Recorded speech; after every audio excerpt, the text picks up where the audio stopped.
Hey, Sun Devil fans, I'm Ina Lazarev reporting for DevilsDigest.com here with Hod Rabino after a 45-14 victory for the Sun Devils over Weber State in their opener.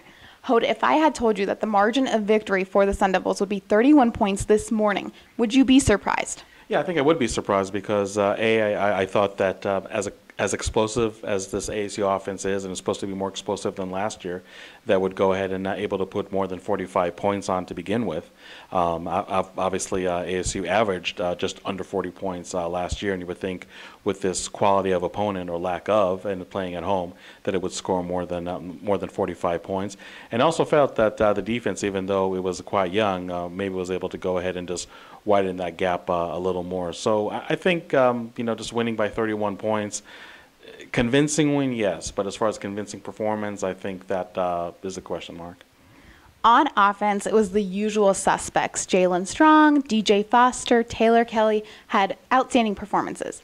Did the reserves play make you question the level of depth on offense? Well, I think the reserves did not play as well as maybe some expected. Now, the caveat is that you're talking a lot of players that are either true freshmen, like running backs DeMar Richard, Kalen Balaj, redshirt freshmen like Ellis Jefferson, Ronald Lewis at wide receiver. Even a player like Cameron Smith who played last year but really played sparingly. So, I mean, in some ways, I guess you would call him almost like a quasi newcomer. So I think you have to go ahead and take and keep that in mind when you evaluate the offense as a whole. But I just felt that, obviously, like you said, Jalen Strong over 100 yards receiving, DJ Foster over 100 yards rushing, and 3 touchdowns. But I think that if ASU could go ahead and just spread the wealth a little more, I mean, even though Strong and Foster wouldn't have the gaudy numbers they had tonight, maybe just feel a little better that you can see, let's say, 3 players have maybe 50 yards or more rushing the ball, or 50 yards or more in receiving. So, again, I mean, it's good to know that your proven players from last year are playing at a high level. The reserves, probably inexperience plays a factor, but I wasn't really all that, pleased, and maybe somewhat below expectations as far as the reserves play on offense. The first team defense did pitch a shutout tonight in the first half, but again, the reserves in the second half surrendered 2 touchdowns. What do you take away from that side of the ball? Well, when you talk about defense, I mean, we talked about the inexperience on offense. That really almost doubled on defense. We talk about the number of true freshmen that started, the number of true freshmen that played, and then you bring into the equation the JC transfers, the redshirt freshmen. So, and we all knew coming into the season. I mean, it wasn't a surprise that this defense was going to be inexperienced. So actually, I mean, I was very encouraged by what I saw in the first half, and especially having that goal line stand. Marcus Washington, a player that's playing his first year on defense, was able to go ahead and actually prevent a touchdown in the first half. So that was encouraging. I just saw in the second half, giving up a 60-yard touchdown run, and I know it's garbage time and then some. So maybe plays like that do happen. And then, and I thought the touchdown reception that Weber State had, just a bad read by Lloyd Carrington. He's an experienced player, but again, not a seasoned veteran, not somebody that's been a 4-year starter or anything like that. So when you look at the defense's performance, I mean, maybe you take that some of the grain of salt because of the inexperience.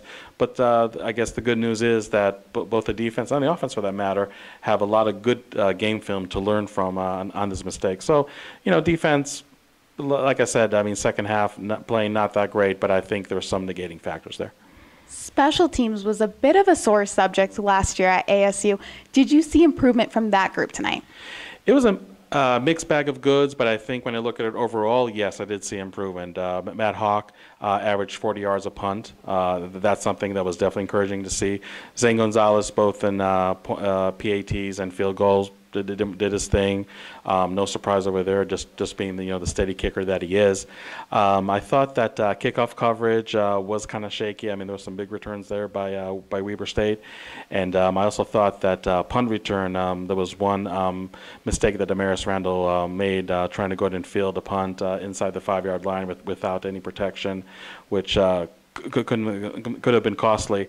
I guess when you look at special teams and offense or defense for that matter, yes, mistakes were made, you're lucky that you played a team like Weber State, so those mistakes didn't come back to bite you. Because I think even next week against New Mexico, it's a team of a higher caliber. I mean, yes, a team that ASU should win and beat convincingly, but it could be mistakes that could go ahead and have you pay more for them, if you will, if you do it against a team like New Mexico or even a team like Colorado the week after that. But again, I think special teams gave you, I guess, some glimmer of hope that they can be better, but still stuff to clean up, just like on offense and defense. A game like this is hard to evaluate because of the level of competition. However, was tonight an indicator of what's to come?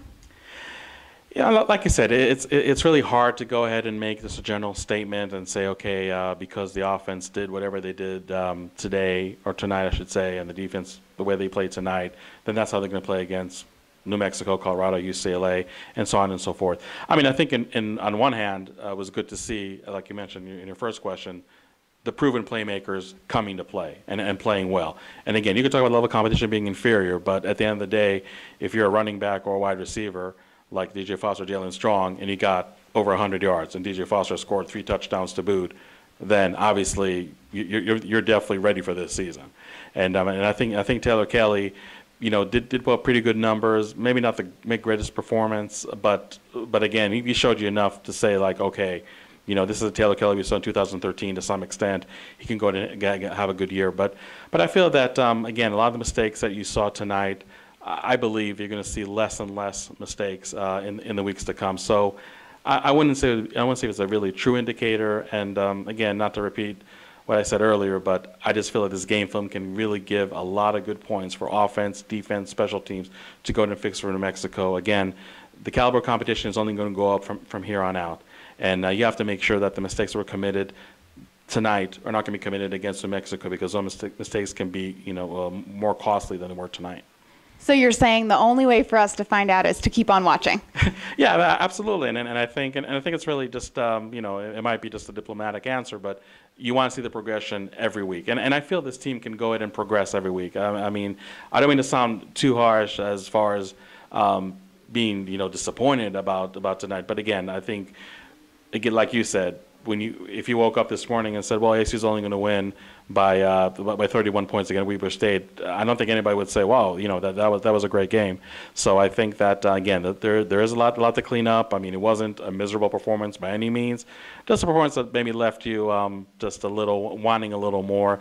But again, I think that the inexperience both on offense and on defense from the reserves is something that did show tonight, and you just hope to see progression. I mean, even from the proven players from last year, but especially the newcomers. If you just see the progression from week to week, then you can look back in this game and say, you know what, this is something that the newcomers, the true freshmen, had to go through those growing pains of week 1 to go and play better in week 2, 3, and beyond. Well, this is only game 1, and we will be here all season covering your Arizona State Sun Devils. Keep it right here at DevilsDigest.com. For Hod Rabino, I'm Lazarev.